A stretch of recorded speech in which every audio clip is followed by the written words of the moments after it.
Hello, everyone. Okay, let's get everybody up on stage first. Maybe I'll do a quick round of introductions, and then guys, please come on stage. So it's with great pleasure that I invite friends and comrades onto stage to have a discussion with me and with all of you.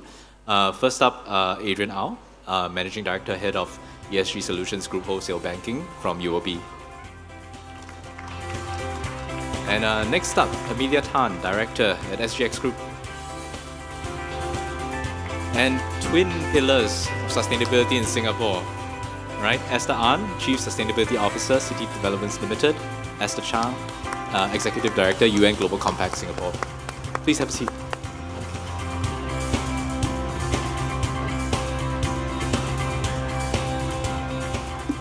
All right. Thank you, everybody, for joining us, and I hope all of you here in the audience are having a good SFF.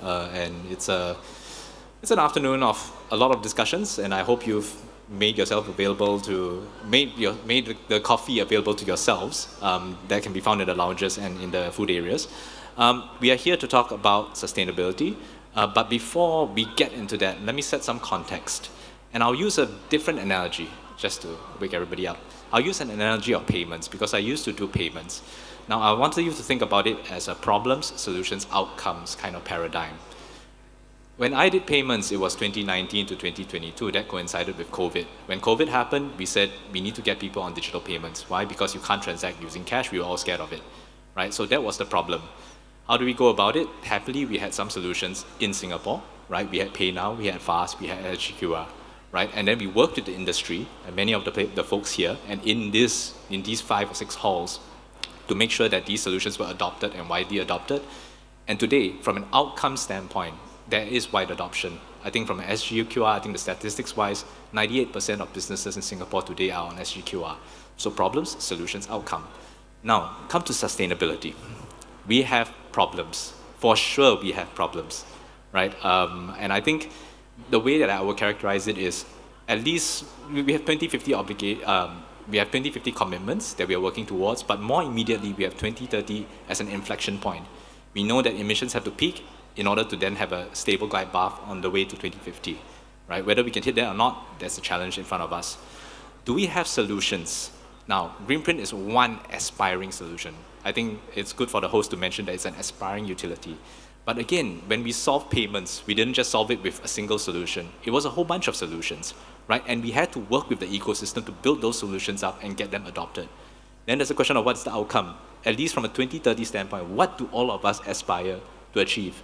Are we going to say that in order for us to be in a good position, all businesses should be engaged on sustainability, started on sustainability by 2030? That's a big number because let's say from an SME standpoint or total business standpoint, it's like by 300,000 entities in Singapore, excluding government organizations, etc. All of them started on sustainability by 2030. That seems to be the target outcome we're trying to work towards. Now, in the spirit of that, let's have a discussion around how do we then build up the solutions and work with the ecosystem to get those solutions out. For that, actually, I will turn first and foremost to Esther An. Why? Because of all of us, she is the veteran here. 2008 was CDL's first sustainability report. Before any of us, I dare say, was started on sustainability. So if Esther, if you could give us a sense from a progress bar standpoint, we know the outcomes, how far are we there? You know, are we 10%, 20% of the way? Are we 50% of the way? Right? What's your sense? Okay, well, thank you for having me. And I think it is very hard to find a level, that across different sectors. So where I come from, which is the real estate sector, just now the earlier session also highlighted that, yes, the built environment is accountable for about almost 37% of global greenhouse gas emission, and also almost 50% of extracted raw materials, So I think definitely the built environment, we are aware that we are in the position to drive change. And we started in 1995 with the ethos of CDL started in, our ethos is conserving as we construct. So at that time, no pressure, no sustainability, regulations, no reporting regulations, and banks didn't ask for it. Investor also didn't quite ask for it. That was 30 years ago. And fast-tracked to even 2008, why I started the reporting is actually out of an ASEAN investment forum. that they came to us. They said, oh, I noticed that you have started something called a CSR report in your annual report. My last life was actually I produced annual report, financial reporting, more than 10 or 12 of them before I switched to sustainability report. So in a way, we can see the the transition and also the connectivities where we talk about today. So for building environment, I would say that in Singapore's scenario, we are quite advanced because we really have the so-called public sector policy makers driving it, because BCA actually established Green Building Master Plan, the first one actually launched in 2005 as a voluntary green mark, but 2008 become mandatory. So today, if you don't have, don't meet up to the green mark standard, you are not allowed. You don't have the license to build, and you also have to retrofit as well. So on the World Green Building Council, the global standard, we also have very high standard of green building. There are altogether 76 national green building council worldwide. So I would say that in the building industry, whether globally or nationally, we are actually working pretty hard on that. And don't forget that real estate is interfacing with a lot of other industry. Finance, right? I mean, nobody will build a 500 million development using cash, right? So bank come into the picture. And of course, we are a listed company, SGX, we work together on how to push the agenda of reporting. And of course, Global Compact, SDG, Sustainable Development Goals, all these, everyone work together. And of course, we also work together with MAS and Greenprint as well.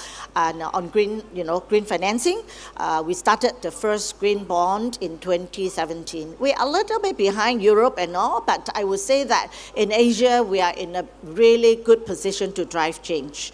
And if I can quote some of the leaders saying that this is actually the era of Asian economy and really an era of Asian century. So why? Because APAC represents 60% of the global population, and ASEAN especially is set to be the fourth largest economy. And as of today, Asia already have the second largest, China, and the third largest economy, India, and there are also Japan and Korea. So I would say that Asia is where the growth is. And that is also why urbanization is so fast. And the more we build, the more we need to, adopt sustainable practices. So I think everything it is just looking at Asia, you will see the growth really going very fast.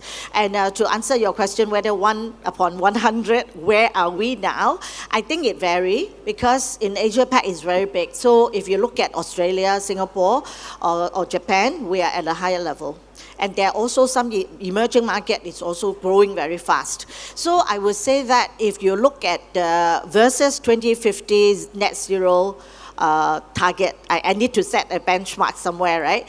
We are now probably below 40%, 30 to 40%, but mind you that there are a lot of new innovation technology coming up. There are a lot of solutions coming up. We started a slow start. 30 years ago, almost 10 years, nobody talked to me. When we were very lonely, honestly, nobody talked to me, and nobody really wanted to have our sustainability report for the first 5-6 years. And only after Paris Agreement, then suddenly changed very fast. And during COVID, every investor is asking about ESG. And then there's some growth, and then there's a little bit of plateauing this last 1 or 2 years because of the worrying about greenwashing and all that. And now we are into a new era again, and but I always want to stay positive. When there are uncertainties around, we always have to stay calm and stay the course and focus on what we can influence. Don't worry about too much about what will future be and all that. Just stay the course. The whole world is very big. We don't just look at one leader, one country, to drive change. So if I could say, let's say real estate, don't say Asia, right? Just real estate in Singapore. Is it fair to say 40%? I would say we are more than 40%, if Singapore alone. Just now, I'm just looking at more the, globally or Asia. And why? Because we already, BCA is pushing very hard. And now the new development under our Singapore Green Plan, we have the energy reset, we have the 80-80-80 goals. All the new developments, 80% has to be super low energy. More than Green Mark Platinum level, has to be super low energy by 2030. So 2030 is very, very near, and we are running really, really fast. And I think also green financing. You talk to the bank nowadays, they all know green building very well, they all know net zero very well, and quite scary. And now they are also looking into TNFD, the nature-related financial disclosure. So I think when you see all these key players together, it's definitely, I think we will be moving much faster. And of course, SGX, we work together, SRAC, Sustainability Reporting Advisory Committee, we deliver our recommendation. In February this year, we already rolled out the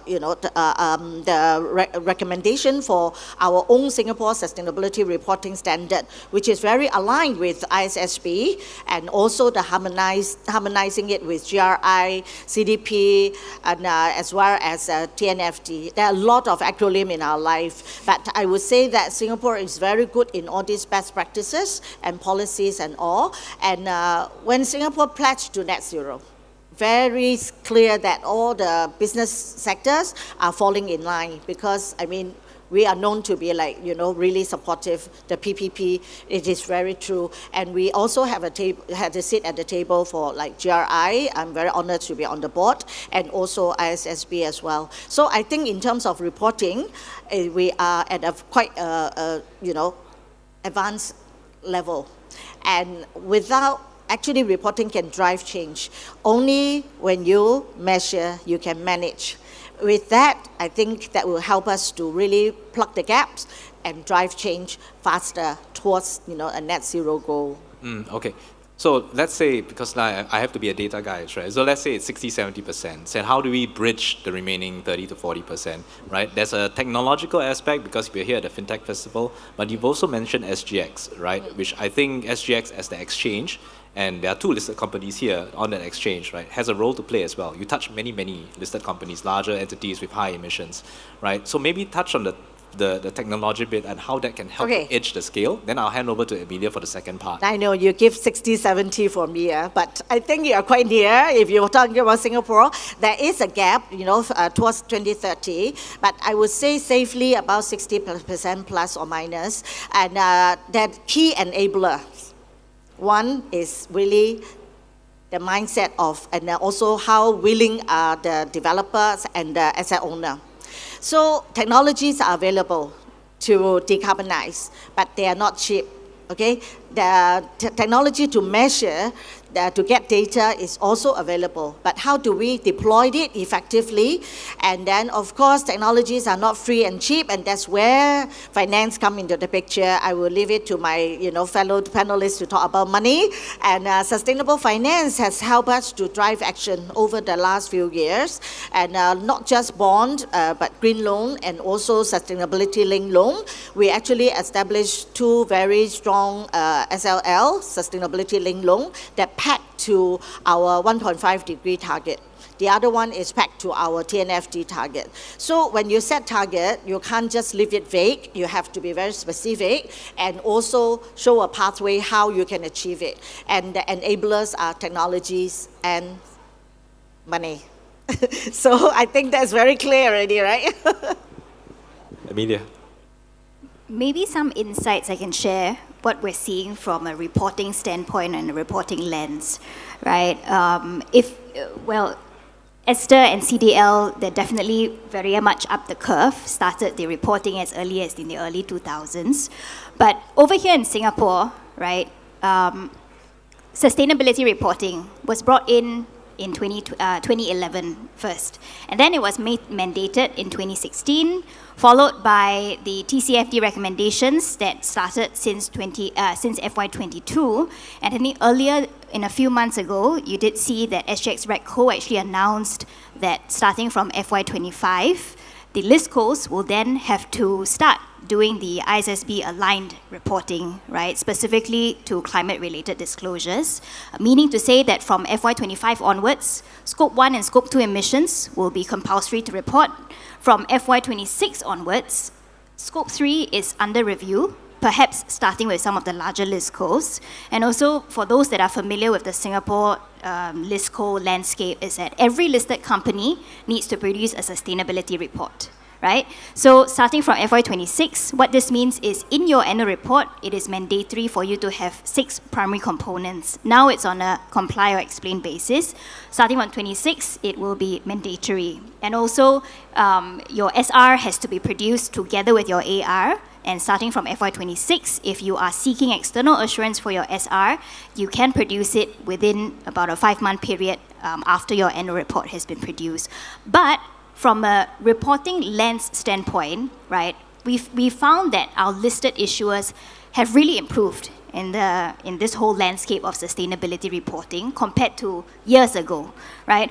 A little study, because myself, I'm from the research and FinLit team. So what's close to my heart is data, research, information, ESG data. And I think that's a common theme that a lot of the panels earlier on have talked about, right? Even on Lionel's agenda also, challenge of ESG data, clean, comparable, consistent ESG data that people can then consume and use to analyze the companies, right? So what we have found when we took a look at our listcos, we've got 600 plus listcos listed on the exchange in Singapore, right? If we look at many of our listcos, aside from the top maybe 30 companies that are relatively up the curve in terms of the reporting, if we look at the rest of our 400, 500, 600 plus companies, the reporting landscape has improved significantly.